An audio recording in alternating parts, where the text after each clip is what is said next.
I'm starting from the part after the longest part of it. So basically you need to take off the zest from the lemons and the white stuff from around the core of the lemons. So that's it. Zest will need to be cut into small pieces. The best way to take it off is with a vegetable peeler. And the white stuff, well, sometimes it comes off, sometimes you need to use the peeler or a knife or something like that. One more thing about the lemons, if you can, or if there are any, you should remove the seeds. My lemons are almost seedless, so I didn't have to bother with that. You could also remove the white stuff from around the cores. But I like it a little bit more cloudy.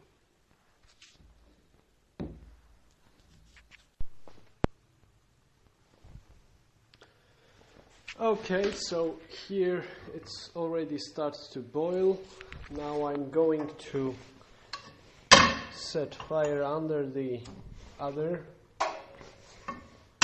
one. And here the procedure will seem to be a little bit on extreme, but I think this is the way it should be. I mean, I had a receipt from the internet about that, but it didn't seem really to work for me. 1 glass of water. 1 glass. 1 glass is too much. Little less than 1 glass of water. Let's say a little bit more than a half. And 1 kilo of sugar.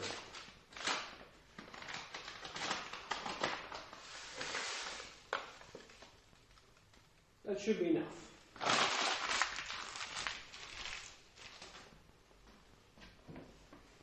And here I add also the zest.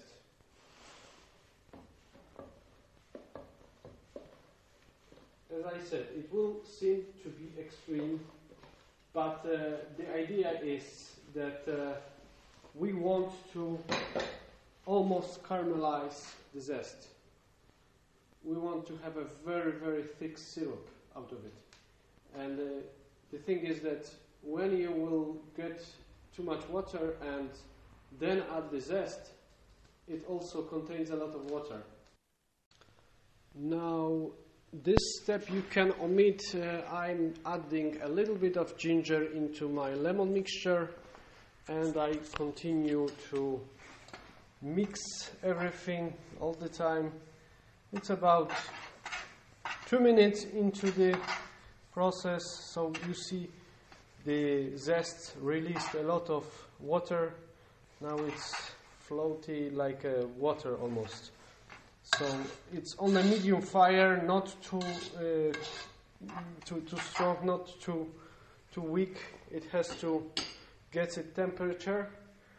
And the lemons happened if you go too fast.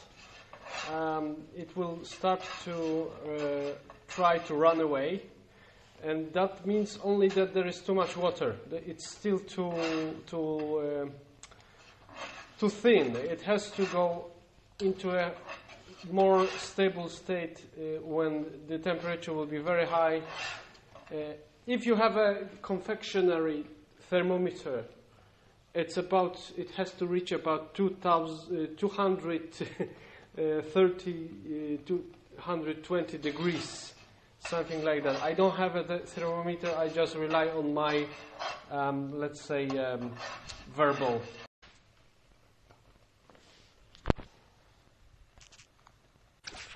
Now it starts to look already well. It's about 10 minutes later. I move the juicy stuff into a larger fire because we need to evaporate quite a lot of the liquid of water. And this one, as you can see, the drops are very short. It's still floaty. It doesn't stay on the spoon really.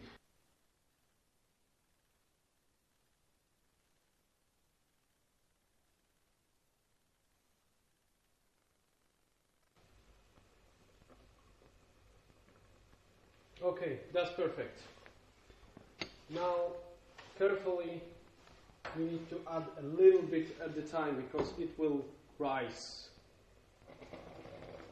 See?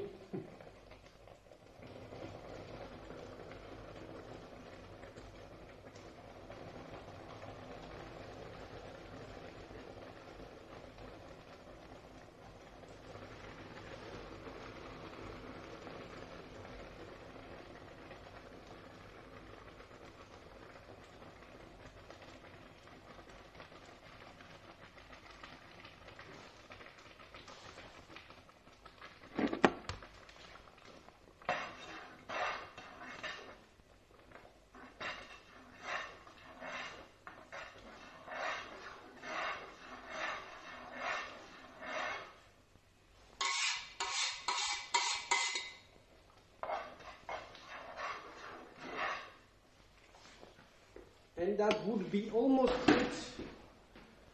I say almost because if you would like to put some gelatin, this is the good time to prepare it. Mix it, and because you don't want to cook gelatin, you just want to add it when the fire is off. I mean, one small package of gelatin would be just enough for all this marmalade. I added last time and it turned a little bit too thick for me, so this time I'm just gonna skip it. I will keep it on the fire just for a few more minutes before I prepare my jars,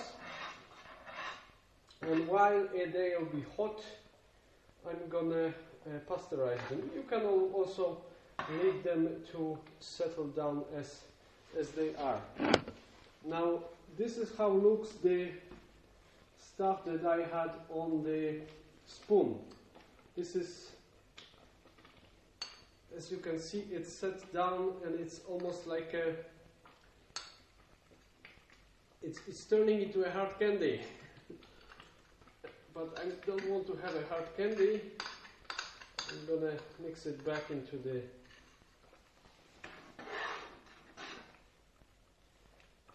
mixture and it should dissolve itself. So I would pronounce it ready. I just need to prepare some jars, and that's it.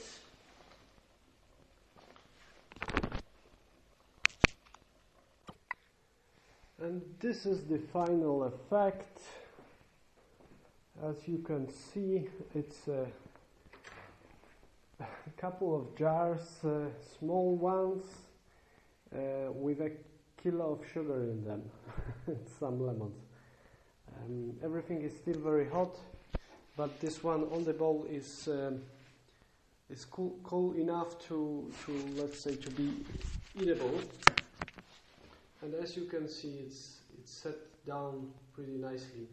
There is no gelatin, no other additives, no gelling sugar or something like that. Very simple recipe. The only thing is not in the ingredients, but rather in the process of making it. It's absolutely delicious. Oh yeah. So I recommend that, and I don't think I left space for any questions. Yeah, there is a pinch of salt you can add to, or a spoon of salt to let's say deepen the taste and so on. You know, for that matter, you can add salt and pepper to almost every dish, and it will always improve the taste in some way. Well, I add ginger instead to this one. Okay, that's it. More videos coming soon.